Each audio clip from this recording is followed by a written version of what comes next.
दिल्ली के एक छोटे से मजदूर बस्ती में रहने वाला राजू 12वीं कक्षा का छात्र था।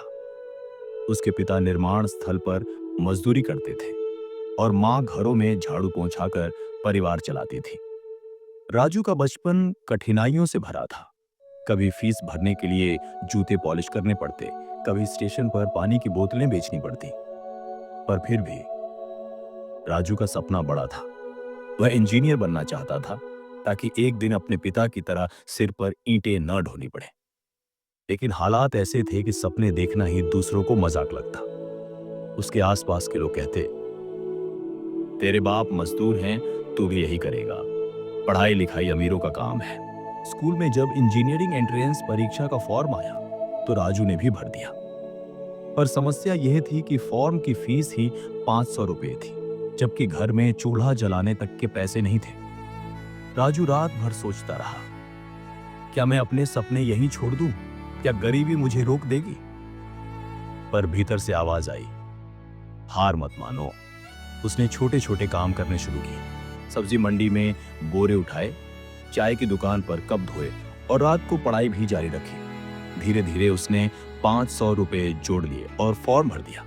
राजू के मोहल्ले में रहने वाले एक सेवानिवृत्त शिक्षक शर्मा जी उसकी मेहनत देखकर प्रभावित हुए। उन्होंने कहा, बेटा, किताबें खरीदने के लिए पैसे मत खर्च करना। ये मेरी पुरानी किताबें हैं, इन्हें ले जाओ, लेकिन याद रखना, सफलता उन्हीं को मिलती है जो अंत तक कोशिश करते हैं। शर्मा जी उसके मार्गदर्शक बन गए। रोज शाम को राजू उनके पास जाकर सवाल पूछता और समझता। एंट्रेंस की तैयारी आसान नहीं थी। दिन में राजू मजदूरी करता और रात में पढ़ाई। कई बार थकान से उसकी आंखें बंद हो जाती, कई बार किताबों पर पसीने की बूंदें गिरती। दोस्तों की तरह घूमने फिरने का समय उसके पास नहीं था। परीक्षा से एक हफ्ता पहले उसके पिता बीमार पड़ गए और कमाने की जिम्मेदारी और बढ़ गई। लोग कहते, राजू, तू परीक्षा छोड़ दे, पहले घर का सोच। राजू का दिल डगमगाया, लेकिन फिर उसे शर्मा जी की बात याद आई, छोटी छोटी कोशिशें बड़ी कामयाबी लाती हैं। वह दिन भर मेहनत करता, लेकिन रात को नींद त्याग कर पढ़ाई करता। परीक्षा का दिन आ गया। राजू ने पुराने घिसे हुए कपड़े पहने थे, लेकिन आंखों में आत्मविश्वास चमक रहा था। सेंटर पर वह कई अमीर बच्चों को देखकर डर गया। किसी के पास महंगे नोट्स थे, किसी के पास कोचिंग का अनुभव।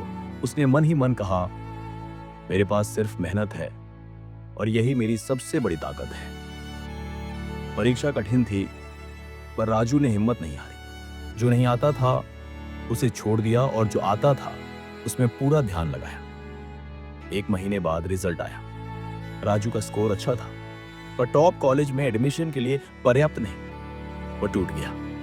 रोते हुए बोला, मेरी मेहनत बेकार चली गई। शायद लोग सही कहते थे, यह मेरे बस की बात नहीं। शर्मा जी ने उसके कंधे पर हाथ रखकर कहा, राजू, यह असफलता नहीं है, यह तो अगली सफलता की नींव है। हार मान ली तो सचमुच हार जाओगे, लेकिन अगर डटे रहे तो यही कोशिशें तुझे मंजिल तक ले जाएंगी। राजू ने हार नहीं मानी। अगले साल फिर से तैयारी करने का निर्णय लिया। इस बार उसने और भी अधिक मेहनत की, दिन रात पसीना बहाया। पिता भी थोड़े स्वस्थ हुए तो उन्होंने कहा, बेटा, मैं मजदूरी कर लूंगा, तू बस पढ़ाई कर।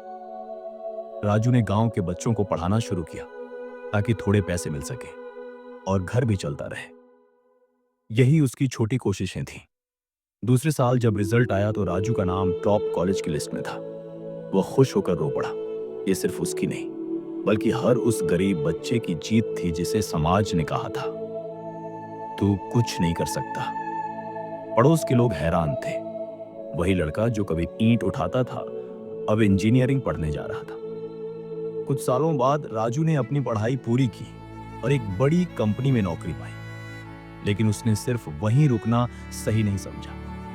उसने अपनी बस्ती में एक लाइब्रेरी और स्टडी सेंटर शुरू किया ताकि गरीब बच्चों को कोचिंग और किताबों के लिए भटकना न पड़े।